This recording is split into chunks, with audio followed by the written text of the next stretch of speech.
ଆଜିର କଳସ ଆମର ଷଷ୍ଠୀରେ କଳସ ଯାତ୍ରା ହୁଏ ଏବଂ 9 ଦିନ ଯାକ ଆମର ଏଠି କାର୍ଯ୍ୟକ୍ରମ ହୁଏ।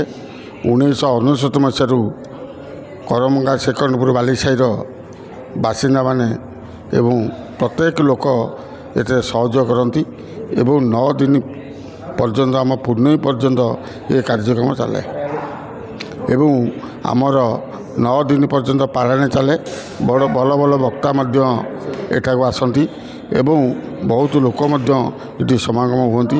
ଶେଷ ଦିନ ପୂର୍ଣ୍ଣମୀ ଦିନ ବହୁତ ଲୋକଙ୍କର ପ୍ରସାଦ ସେବନର ସୁବିଧା ଥାଏ। ସୂର୍ଯ୍ୟନାରାୟଣ ନାୟକ, ମୁଁ ରାମ ମନ୍ଦିରର କମିଟିର ସେକ୍ରେଟାରୀ ଅଛି ଏବଂ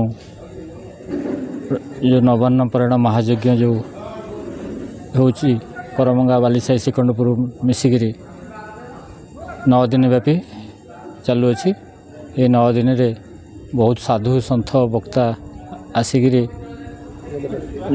ଯୋଗ ଦିଅନ୍ତି ଏବଂ 9 ଦିନ ବ୍ୟାପୀ ସମସ୍ତେ ବକ୍ତା ଉପସ୍ଥାପନ କରନ୍ତି।